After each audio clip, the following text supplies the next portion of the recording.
Yeah. This long live the Intifada. Yeah. Is this an example of the what did you say, National Organic Human Rights Movement that you mean? Is this a human rights movement? I'm not sure that. Hey folks, this is the other Barack coming to you live and direct from Logan Airport. I'm going back to the Holy Land very soon and I'm so excited.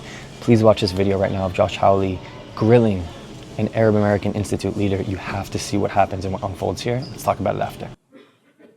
Ms. Berry, let me just start with you.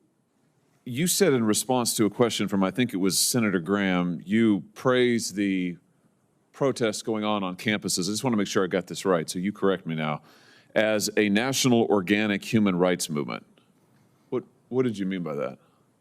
The mass movement in support of Palestinian human rights is happening on college campuses across the country after students are learning more about the history of the Palestinian-Israeli conflict and the specific targeting of Palestinian human rights. Yes. Oh, okay. I just want to be clear about what you're praising and not praising.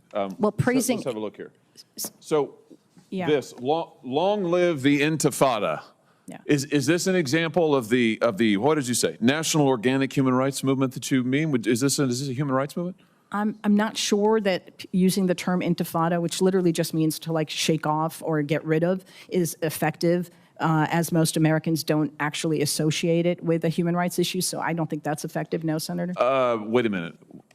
You don't think it's effective, but you would agree that this is calling for the destruction of the state of Israel. This is after the October. No, Senator. No, it's not. This isn't calling for the killing of Jews. I don't know that person, and I don't know that sign. So you don't know what this means?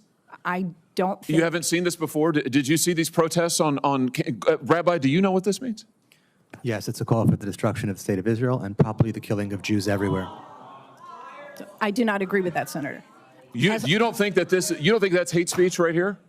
Long live the Intifada can mean different. As I see the problem. It can mean different things. Wait a minute. These are protests, violent protests on campuses that targeted Jewish students, attacked them personally, prevented them from going to camp, going to class, put them in fear of their safety after the October 7th attacks on the state of Israel that murdered more Jews than at any time since the Holocaust. And you're saying you think that this is an ambiguous message? I'm saying that any student targeted on campus, a Jewish student. Will you condemn this right here? Right here. Long live the Intifada. Will you condemn that? I'm condemning Jewish students on a campus is being targeted, and the Office of Civil Rights should successfully be given funding. Will you condemn this as hate speech? I think that can be hate speech, but I don't think it's automatically hate speech. The problem is that there's nuance I'm trying to introduce to this conversation. What's the nuance when these people are marching and calling for Jews to be killed? Sir, because Intifada also means uprising for Palestinians. The way so it's ambiguous, so it's hard to say. Well, my gosh. Okay, let's try another one. What about this? Please, audience will please. Oh, yeah, I mean, that's fine. We know what you think. Right, exactly. I mean, I think you've made it clear. Those who were cheering earlier when Senator Cruz was asking about the attempts to destroy and kill Jews. Let's just be clear about what's going on here, because here's what's happening at this hearing. We can't talk about anti-Semitism without also talking about something else. The message that's being sent today at this hearing today is anti-Semitism isn't enough. The attempts to kill Jews on campuses, that's not a conversation worthy of discussion. You've got to add something else to it. So if you want to kill Jews, oh, well, we can't talk about that unless we also talk about 15 other things. And now we have a witness sitting here who will not condemn the attempts on these campuses that are blatantly anti-Semitic tropes, Nazi tropes to try and kill Jews. What about this one?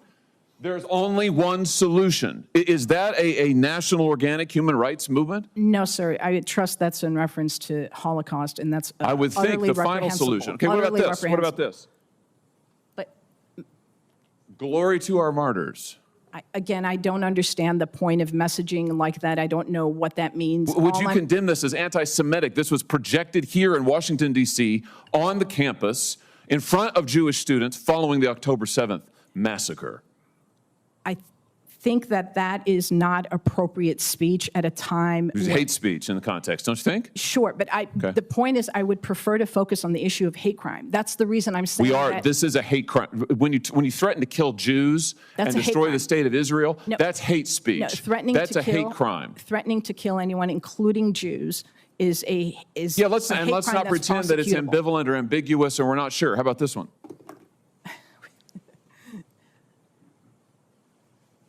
Free Palestine from the river to the sea. That's not hate speech, sir. You don't think that this is a call for the destruction of the state of Israel? Again, I can speak to what I think, which is amazing because I'd love to talk about what I think, but I really think the focus of our hearing You don't should think be that the after growing the problem October of hate 7th crime. attacks, when this was projected in front of a group of Jewish students right here in the District of Columbia, you don't think that's an attempt to intimidate them and call for the destruction of the state of Israel? Focusing on hate crime, I would say if Just that yes or were no? displayed on a synagogue, then it's a hate crime. If it was displayed on a Hillel, then it's a hate crime. If it's displayed elsewhere, I trust its speech. Well, and then we wonder why our students are confused. Rabbi, let me just ask you, are you confused about this message? I'm not confused, and I'll add that even if it was ambiguous and could mean different things to different people, Senator, can you imagine if there was a phrase that also meant kill all the black people? Would we be okay with projecting it because it might also mean something else to someone else? No, I mean, well said, well said. I'm almost done, Mr. Chairman, but let me just ask, since the witness talked about a national human rights movement, let me just ask about a couple others. University of North Carolina chapter of Students for Justice in Palestine claimed, "It is our moral obligation to be in solidarity with the dispossessed, no matter the pathway to liberation they choose to take. This includes violence." Would you condemn that? I'm sorry, was that for me? Yes. It is our moral obligation to be in solidarity with the dispossessed, no matter the pathway to liberation they choose to take. This includes violence. You condemn that? I certainly condemn violence. Good. You condemn that statement? I condemn violence. I have no interest in engaging in this back and forth about individual statements of students. You know what? I do have an interest in it, and here's why. What I just read to you, the United States Senate unanimously condemned this rhetoric. And unless we take a stand now on this rhetoric, on this specific rhetoric out of the mouths of these students that you have called National Organic Human Rights Movement protesters, we are going to send the message that trying to kill Jews on campus, trying to prevent Jews from going to class on campus is just okay. It's just another viewpoint. Senator, it's your not time just is another viewpoint. And Never frankly, okay. what you're trying to do here Senator, today, I your think, is time wrong. has expired. I think I have yet to see a very similar situation. And I had this game made up in my head the other day of like me going up to these anti-Israel protesters playing a game of I will condemn what you're not willing to. And I've yet to see these leaders who claim that they feel bad for what happened on October 7th, who claim that any violence or any form of these encampments that are targeting Jewish students, that they claim that they condemn them. But where is this publicly?